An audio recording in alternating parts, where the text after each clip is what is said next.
love. I'm going to read you a book, and I tried to send you it in the time thing, but it didn't work. So now I am going to send it to you as a chapter book on YouTube so you can watch it. I love you very much. And let me show you the book. Okay, let's see. This is the book. Right there. Can you see it? Oh, it's backwards. It's called Time Cat. So now I'm going to read chapter 1. Give me a second. Second, please. Okay, this is chapter 1. The Visitors. Are you ready? Okay. Gareth was a black cat with orange eyes. Sometimes when he hunched his shoulders and put down his ears, he looked like an owl. When he stretched, he looked like a trickle of oil or a pair of black silk pajamas.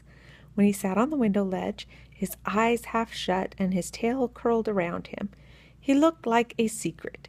He belonged to a boy named Jason, who loved him and believed Gareth could do anything in the world. As things turned out, Jason was right. Not entirely, but almost. It happened this way. In the middle of a sunny afternoon, Jason sat in his room on the end of his bed with his chin in his hands and wished the past 5 minutes had never happened. Oh, sometimes that happens to me too. Downstairs, in that space of time, he had accomplished the following. He had spilled paint on the dining room table, dropped his model airplane and stepped onto it, coated the inside of one pocket of his jacket with glue. I'm not sure how he did that. And when the tube he had been saving for emergencies had come uncapped, tore his shirt, punched his younger brother in the ribs for laughing at him, talked back to his mother, who had not agreed his brother needed punching, and began to cry, a thing Jason despised because he considers himself too old for that. Nobody is too old to cry. There had been another detail he preferred to forget. In any case, he had been told to go to his room, which he did, feeling put down and miserably sorry for himself. Gareth, who had been drowsing on top of Jason's pillow, uncurled and climbed onto the boy's lap. Jason stroked the cat and ran his fingers over Gareth's only white spot on his chest, a T-shaped marked with a loop over the crossbar. Lucky Gareth. Jason sighed, lying back and closing his eyes. I wish I had 9 lives. The cat stopped purring. I wish I did too, he said, and Jason stared up in surprise. Not because Gareth had talked. Jason had always been sure he could if he had wanted to. It was what Gareth had said. You mean you really don't have 9 lives? Jason asked, disappointed. I'm afraid not, said the cat, in a very matter-of-fact way. But since you mentioned it, I'll tell you a secret. I only have 1 life, with a difference. I can visit. Visit, Jason said. Yes, Gareth went on. I can visit 9 different lives, anywhere, anytime, any country, any century. Oh, Gareth, Jason clapped his hands. Can all cats do that? Where do you think cats go when you're looking all over for them and can't find them? Gareth replied. And have you ever noticed a cat suddenly appear in a room when you were sure the room was empty, or disappear and you can't imagine where he went? And you've actually gone to a lot of different countries? Jason asked. No, not yet, Gareth said. I've been waiting for, I don't know, a special occasion, you might say. I never saw much sense in just going as a tourist. It's better to wait until there's some important reason. I guess you're right, Jason nodded. He looked at Gareth. I was wondering if you thought there might be a special occasion coming soon.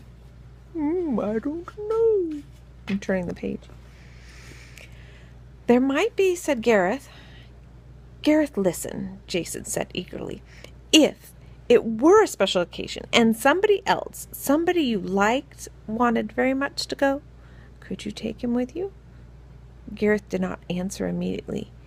He began looking like an owl and stayed that way for a while, and finally said, "Yes, I suppose I could." "Would you take me?" Gareth was silent again. "I could take you with me," he said after a moment, "but I have to warn you of this. You'd be on your own. You wouldn't have any kind of protection. Neither of us would. And naturally, I'd help you every way I could. We'd be able to talk to each other, but only when no one else was around. And aside from that, what happens, happens. And you couldn't change your mind in the middle. Oh, there's something else. Whatever you did, you wouldn't dare be separated from me for any length of time. Otherwise, you'd never see home again. Now, if you accept the conditions—" "Oh, Gareth, I accept." "Are you sure?" the cat asked. "Think carefully. Are you sure?" Jason nodded. "Very well," said the cat. "Look into my eyes." And he gave Jason a long, slow wink. I don't know how he could give a wink if he was looking in his eye. That must seem very crazy. Okay, that was chapter 1. Tomorrow will be chapter 2. I love you. And I'm sorry you're having a frustrating time with your group of people and to work hard and want to do a production.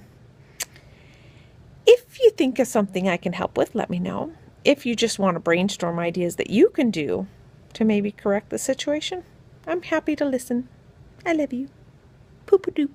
I'll see you tomorrow. Bop-bop. Bye. Oh, P.S.